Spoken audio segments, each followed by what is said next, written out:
Сәлеметсіздер ме, құрметті оқушылар? Алтын сақадағы бірлесіп орындалатын жұмыстың есептерін қалай шығарамыз? Ол үшін біз зерделенің оқулығындағы мысал есептерге қарап, одан кейін соған байланысты есептерді шығаратын боламыз. Жалпы бірлесіп орындалатын жұмыстар дегеніміз не? Мысалы 2 кран бірігіп бассейнді толтырса, 3 трактор бірігіп жер қазып жұмыс істесе, немесе балалар бірігіп ағаш ексе, егер бірлесіп орындалатын жұмысқа арналған есептердің шығару барысында жұмыс көлемі көрсетілмесе, онда барлық жұмысты бір бүтінге тең деп аламыз дейді. Өнімділік дегеніміз бұл уақыттың белгілі бір өлшем бірлігінде орындалатын жұмыстың бөлігі. Өнімділікті табу үшін жылдамдықты А-ның, яғни жұмысты уақытқа бөлеміз. Ал осы жерден А-ны табатын болсақ, өнімділік пен уақытты көбейтеміз. Ал бұл жерден Т-ны табатын болсақ, А-ны жылдамдыққа, яғни өнімділікке бөліп жібереміз. Мысалы, мынандай есептерді қалай шығарамыз? Бір пілді жуындыруға аң жаттықтырушы өзі 40 минут, ал баласы 2 сағат уақыт жұмсайды дейді. Егер әкесі мен баласы екеуі бірігіп 3 пілді жуындыруға уақыт кетеді дейді. Неше уақыт, яғни баласы мен әкесі екеуі бірігіп пілді неше уақытта жуады деп сұрап тұр енді. Енді бұл жерде толық жұмысты бір бүтін қылып аламыз. Яғни әкесі бізде 40 минутта істесе, ол 40-тан 1 болады. Өнімділіктің формуласын арнап жазсақ. Ал баласы 2 сағат, яғни 120 минут құрайды, 60-60-тан. Ол 120-дан 1. Ал енді әкесі мен баласы қараймыз. Бұл жерде екеуін қосып аламыз. Қосып ортақ бөлім береміз. Бергеннен кейін мына жерде бізде 3-тен береміз ғой, мынаған 3-тен берсек, мына жерде 4 болады. Яғни 120-дан 4 болады. Екеуін қысқартып жібереміз, 30-дан 1 болады. Енді бір бүтінге айландырған кезде, жаңағы бірді 30-дан 1-ге қатынас қылып алған кезде, мынау орындар алмасып 30 минут болады. Яғни неше піл бар бізде? 3 піл бар ма? 3 піл болса, 3-ке көбейтсек 90 минут. Яғни әкесі мен баласы бірігіп 90 минутта жуып бітіреді деген екен. Енді келесі мынандай есептерді қалай шығарамыз? Әбдірахман Астанадан Көкшетауға 2 сағатта, ал Әкежан мен Көкшетаудан Астанаға 3 сағатта жетеді дейді. Екеуі 2 қаладан бірдей мезгілде шықса, неше сағаттан кейін кездесер еді дейді. Әбдірахман бізде 2-ден 1, яғни сағат 2-ден 1 сағатта. Өнімділіктің формасын айландырып алсақ та бұл жерде. Әкежан 3-тен 1. Бізде Т уақыттың формасы S-ті, яғни А жұмысты біз неге бөлеміз? Өнімділікке бөліп жібереміз. Енді бізде 2 уақытты қосып 1 бүтін қылып аламыз. Бұл жерде ортақ бөлім 6-тан болса, мынаған 3-тен берсек, мынаған 2-ден берсек, екеуін қоссақ 6-тан 5 болады. Айландырып жіберсек, 1 бүтін 5-тен 1. Бұл дегеніміз бізде 1-де 2 сағатты береді екен. 1 бүтін 2 сағатты береді екен. Сонда 1 бүтін 2 сағатта Әбдірахман мен Әкежан кездеседі екен. Мысалы, мынандай бір есепті қайтеміз. 3-ші мысалда. Мұғалім Айым мен Гүлжан екеуінде Абайдың 145 жылдығына байланысты Абайдың қара сөздеріне компьютерге теруді тапсырды. Олар берілген жоспар 4 күнде орындады.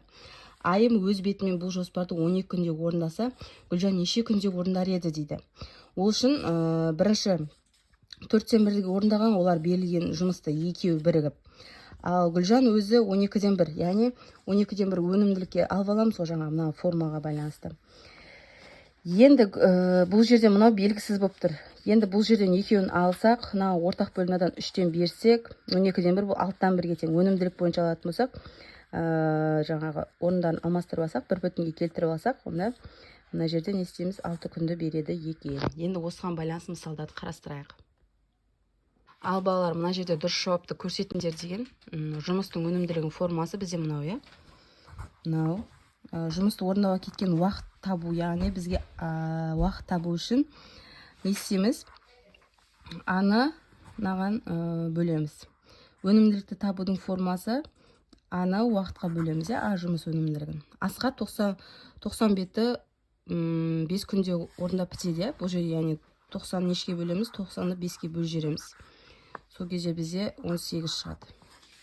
Мына жерде 720-ны 4-ке бөліп жібереміз. Айша 4 минутта 120 сөз оқыса, әр минут неше минуттан оқиды деген сөзде бөліп жіберсек, бұл жерде 180-нен тура келеді.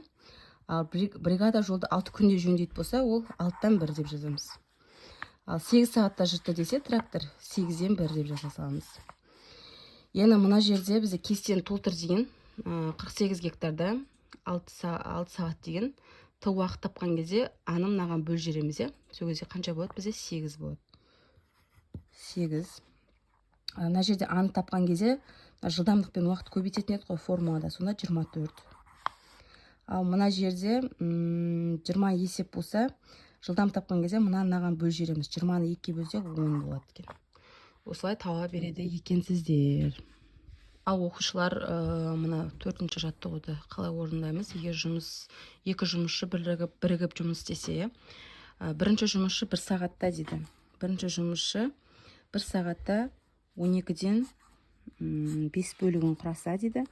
Екінші жұмысшы 3-тен 1 бөлігін құрайды дейді. Екеуі бірігіп жұмысты неше бөлігін орындайды дейді 1 сағатта дейді. Енді бұл жерде ортақ бөлім 4-тен берсем 12-ден 9 болады. Екеуін 3-ке қысқартсам 4-тен 3 болады. Яғни 4-тен 3 бөлігін құрайды деген сөз.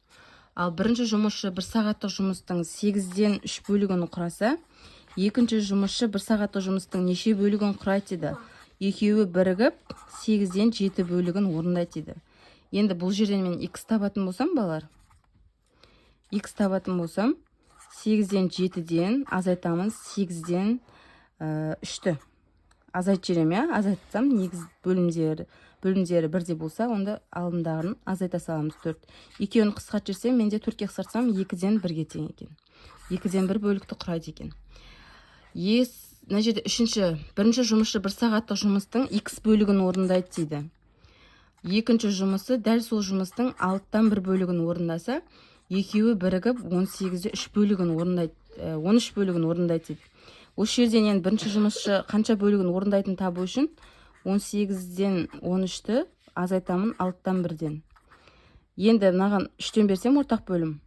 Мына жерде 13-тен 3-ті азайтсам, менде 10 қалады, бөлімінде 6 қалады, иә. Енді 2-ке қысқартсам, менде 5-ден 9 қалады, 2-ке қысқартсам.